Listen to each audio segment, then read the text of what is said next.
What is information security? Information security is the process of maintaining confidentiality, ensuring integrity, and assuring availability of the information. Information security is a constantly evolving process. Employees can play a key role in this process.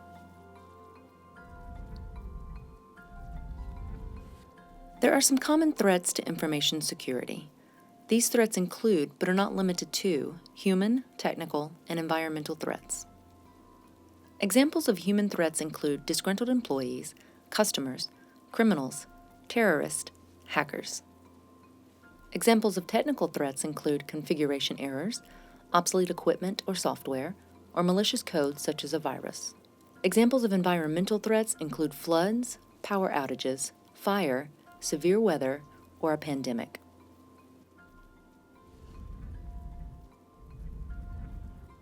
For human-related threats, there are many different motivations. These motivations may include, but are not limited to, financial gain, revenge, or political agendas.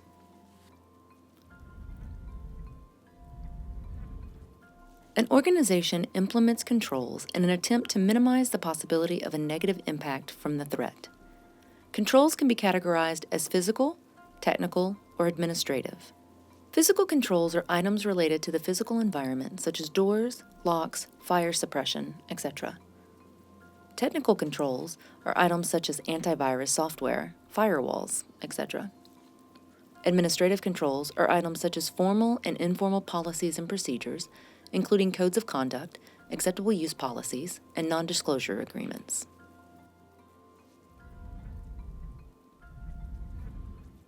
Controls can be further categorized as preventative or detective. A preventative control attempts to minimize the likelihood of an action, such as the lock on a door. A detective control attempts to identify if there is an unauthorized action or activity, such as an alarm or siren.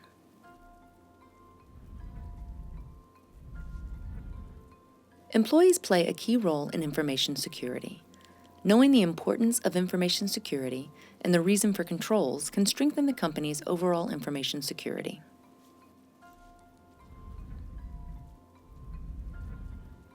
In today's environment, information security is important, as an unauthorized disclosure or disruption can be financially devastating and negatively affect the company's reputation. In many cases, there are regulatory requirements as well.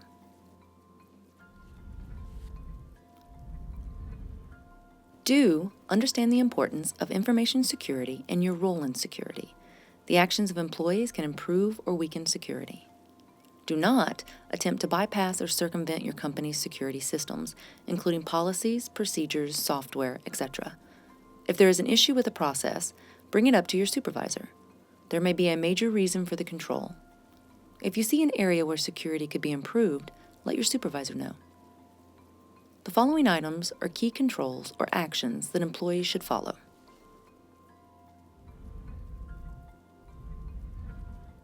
Physical security is important. From an employee standpoint, you should not attempt to bypass physical controls. Do not prop open doors that are supposed to be locked. Do not allow others to access facilities with you. They should enter with their own codes. This may include access via doorways or vehicle gates. Items that contain non-public data should be locked when not in use. When the information is no longer needed, the information should be properly destroyed, such as by shredding. Items pending destruction should be appropriately secured as well. Users should also lock or shut down computers or devices when they are not actively being used. The system should require a password or code to obtain access.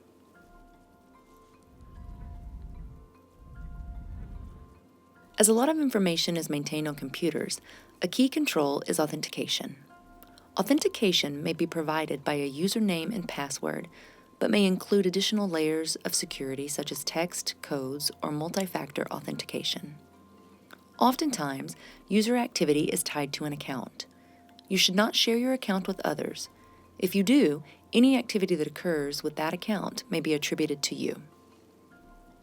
You don't want unauthorized activity leading back to your account. Do not disclose your passwords or store them in unencrypted files. For example, if your computer was compromised, the attacker may find this file and then be able to access other possibly more important systems.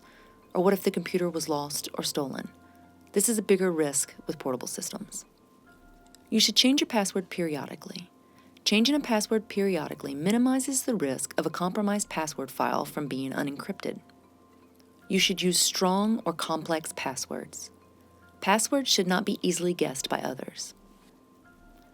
Whenever using an account or establishing an account for others, use a least privilege principle.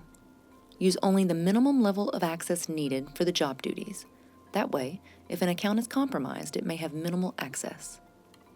When given the option for multi-factor, such as one-time codes via text, these options should be strongly considered. These options minimize any potential damage should an account be compromised. It is highly unlikely that the attacker is able to receive the code as well.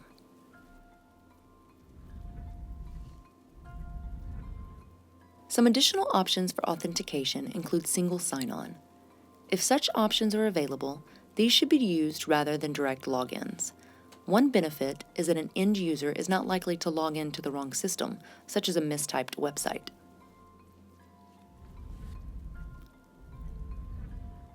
When traveling or out of the office, avoid connecting to unknown Wi-Fi or other internet connections. Connecting to an unknown internet connection can be risky. An attacker could provide the internet connection to perform man-in-the-middle attacks. In simple terms, your traffic would be routed through their connection and forwarded on to the real destination. The risk is that the traffic, including authentication credentials, could be compromised. Although man-in-the-middle attacks could be conducted in other ways, getting users to connect to a Wi-Fi network is one of the easier methods. Other methods require a system to be compromised first.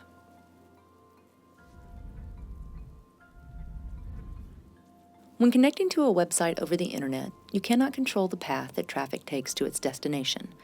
As a result, you don't know who may be reviewing or monitoring the traffic. Internet traffic is much like a postcard in the mail. If you can access the postcard, you can see what is written on the card. To provide a secure connection between the user and the destination website, many sites provide an SSL TLS, Secure Sockets Layer, Transports Layer Security, connection. This type of connection can usually be identified by a padlock in the Internet browser bar, although some browsers show this differently. Although the connection is encrypted, it does not necessarily mean that you are connecting to a legitimate site. An attacker may have set up a site that is using SSL to try and trick you.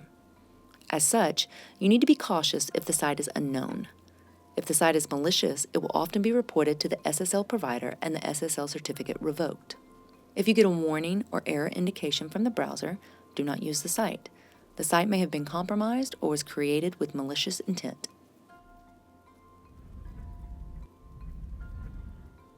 Keystroke logging is the process of using software or hardware to capture all of the user's input. If a user's keystrokes were captured, authentication credentials are likely compromised. Without multi-factor authentication, this damage can be significant, as an attacker could perform actions as the user. Keystroke logging can be installed via software, such as by a virus, or via hardware, such as a device physically connected to a system.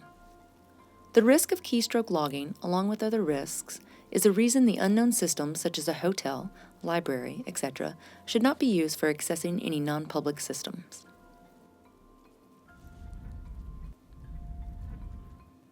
If you access systems remotely, you should only use approved methods or devices. Although you don't need to understand the technical aspects, the remote access should use an encrypted tunnel with appropriate authentication. The primary reason to use only your equipment is that you can minimize the likelihood of keystroke logging or other systems that can monitor traffic. Also, do not allow others to use your systems when connected remotely. Social engineering is the process of getting an individual to perform an action. This process is sometimes called attacking the human. The human is often the weakest link in the security chain. Why try to guess or crack a password when you can just trick someone into disclosing a password? This threat vector is very common and difficult to defend.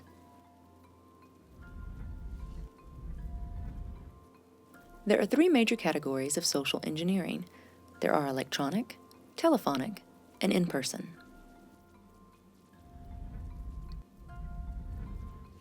Electronic social engineering tactics include phishing and smishing.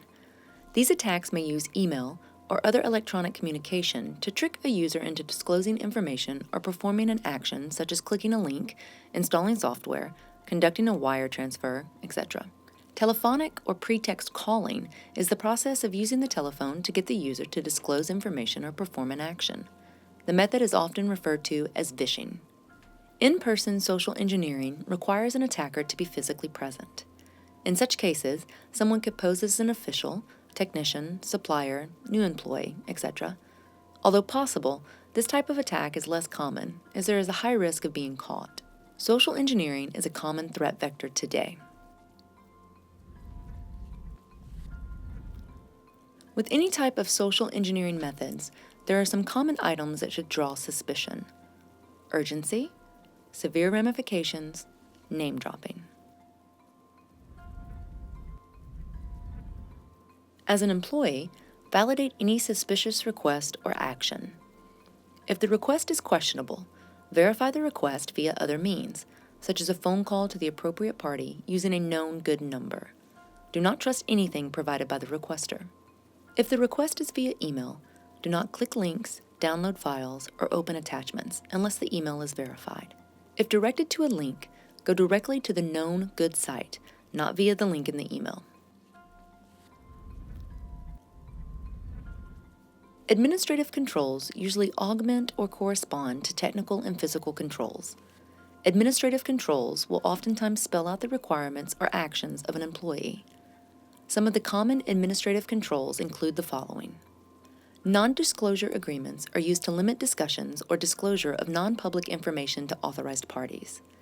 Before you disclose information to someone, ensure they are authorized and have a need to know. Acceptable use policies will outline what actions an employee may take with information systems. These may include email, internet use, telephone, etc. Policies and procedures may be formal or informal. Ideally, these policies will be written. Ensure that you understand your company's formal policies and procedures with regards to information security and your actions. If things go wrong, you will likely be held accountable to these policies. A security incident is an event that threatens the security of information systems. This includes the transmission, storage, and retrieval of information. Incidents include, but are not limited to, the following: attempts to gain unauthorized access to computer systems, software applications, or data. This may be by someone from outside the organization, such as a hacker or an internal employee trying to steal another user's ID and password. Any event that results in damage, corruption, misuse, or unauthorized exposure of confidential data, whether the event was deliberate or not. Attempts to interfere with the normal functioning of information systems. This interference may include malicious software, denial of service attacks, or unauthorized computer applications.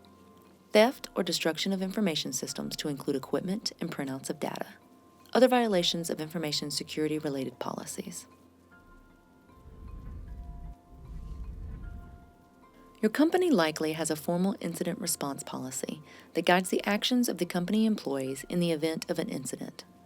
Although you don't need to know all the requirements of responding to an incident, you should understand key steps that can assist the incident response team in handling an incident.